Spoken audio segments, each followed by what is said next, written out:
The Stanley and Daphne Nkosi Foundation recently held a drive in honor of Zakithi Nkosi, who passed away without a matching stem cell donor. Her story reflects, sadly, a much wider reality. According to the foundation, thousands of South Africans, both children and adults, who face the same devastating barrier.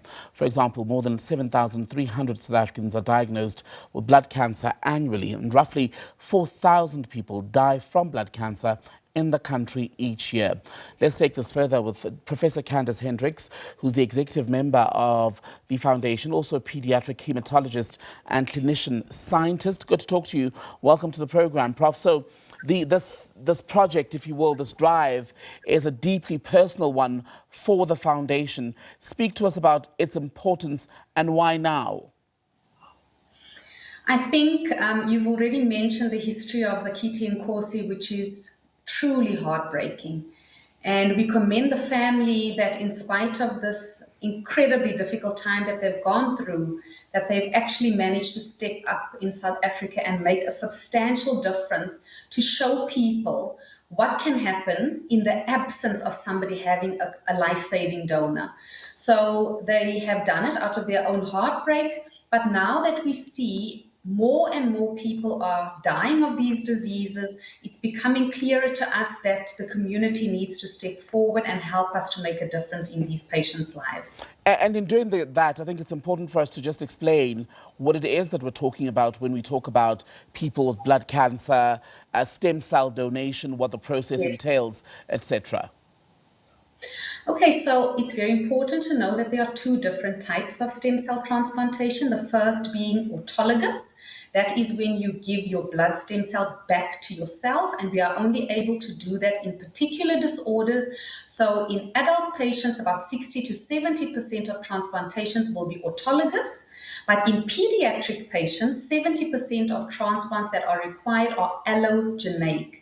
And what this means is that you need a donor outside of yourself, either within your family, but that will happen only about 20% of the time, which means 80% of the time you require a donor on a registry. And we have two registries in our country, DKMS Africa and the South African Bone Marrow Registry. And we need volunteer donors from the community to sign up on these registries to make themselves available to donate their stem cells at the point at which they are identified to be a tissue match for a patient in need.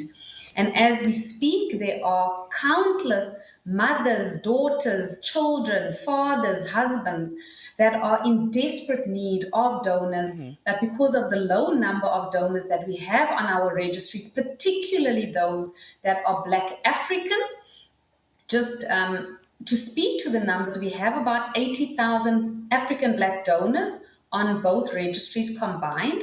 And in order to give every African Black patient in South Africa an 80% chance of finding a match, we need 1 million Black African donors.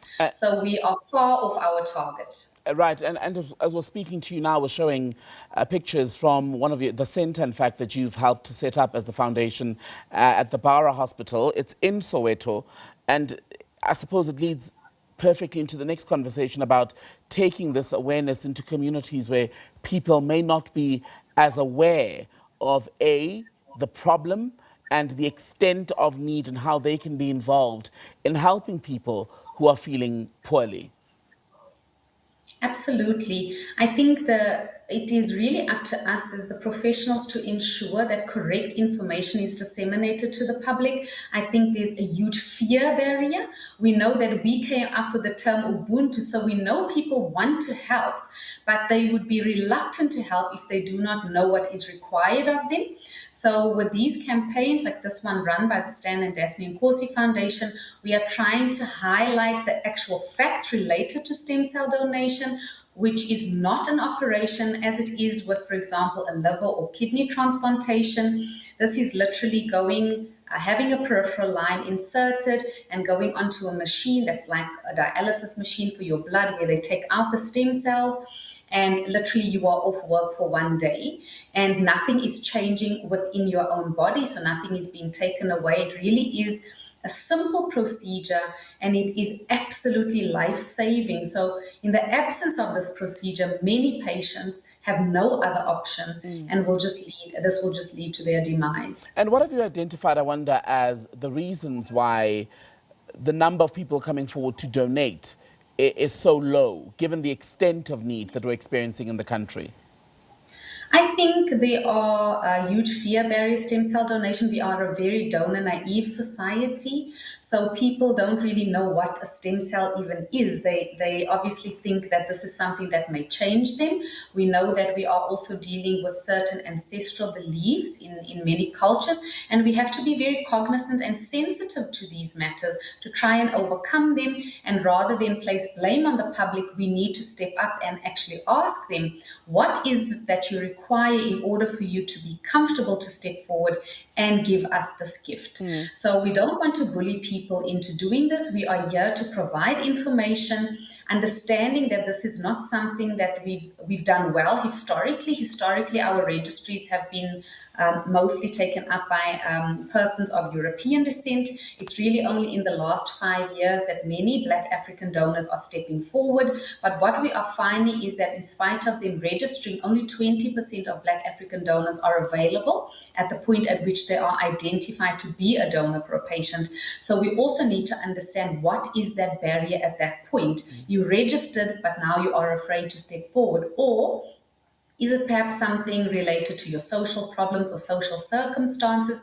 And perhaps people don't understand the gravity of the situation when they do not step forward. That when you say no, you are actually taking away the chance at a second life for a child, for a mother, for a father, and any other person lying in hospital. Yes. Professor, really good to talk to you about the important work that you are doing in this field. Thank you so much for speaking to us. Professor Candice Hendricks from the Stanley and Daphne Nkosi Foundation. They are on a stem cell drive to make sure, or at least try to help to save lives in the country.